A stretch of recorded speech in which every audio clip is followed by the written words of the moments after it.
नमस्कार, मैं हूँ एम एस साडर और आज जिस कहानी को मैं आपके पास लेकर आई हूँ उसका शीर्षक है ये दो प्रकार के पुरुष सूर्यमंडल को भेद कर सर्वोच्च गति को प्राप्त करते हैं। पहली हम बात कर चुके थे इससे पहले वाली कहानी में योग युक्त सन्यासी के बारे में, और आज हम बात करेंगे वीर गति को प्राप्त योद्धा के बारे में। तो कहानी कुछ ऐसी है, कहानी है सच्ची। मंगल पांडे जी जो थे वो बहुत ही ज़्यादा फेमस सैनिक थे और उनका एक ही मकसद था कि देश की रक्षा करें, देश के लोगों के लिए काम करें, देश के हित में काम करें। और उन्होंने ऐसा किया भी, देश के लिए लड़े, देश की आज़ादी के लिए लड़े और लोगों की रक्षा की उन्होंने।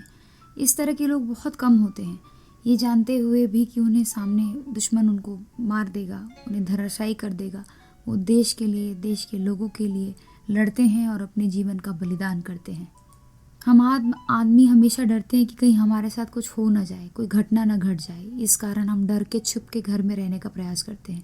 लेकिन जो वीर योद्धा होता है वो जानते हुए भी कि उसे वीर गति को प्राप्त होना है, वह शायद दुश्मनों के हाथों वीर गति को प्राप्त हो जाएगा, तब भी वो जाता है, आगे जाता है और देश के लिए, देश के हित के लिए लड़ता है। इसीलिए इस प्रकार के योद्धा, इनको हमेशा सूर्यमंडल को भी भेद कर सर्वोच्च गति को प्राप्त करते हैं और हमारे जीवन में एक नया संचार करते हैं। इससे हमें ये सीखने को मिलता है कि अगर वाकई में कुछ अच्छा हम दूसरों के लिए करते हैं, अपने देश के लिए करते हैं, अपने देशवासियों के हित में करते हैं, तो हमारा नाम सिर्फ न आगे जाता है बल्कि ईश्वर की नज़रों में भी हम बहुत ज़्यादा ऊंचे उठ जाते हैं। जब मंगल पांडे जी से पूछा गया था कि वो आखिर चाहते क्या हैं, तो उन्होंने कहा था, मेरे जीवन का सिर्फ एक ही लक्ष्य है, देश और देश हित। इसी से ये पता चलता है कि ये वैसे वेले लोग होते हैं जिन्हें सिर्फ और सिर्फ दूसरों की चिंता होती है।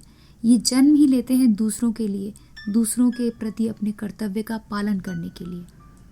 अपने लिए जीना बहुत आसान है, लेकिन दूसरों के लिए जीना बहुत बहुत कठिन है। मगर जीवन के असली मायने दूसरों के लिए जीने में ही है। इसी के साथ मैं विराम लेती हूँ और फिर मिलेंगे एक रोचक कहानी के साथ में एक अगली यात्रा में।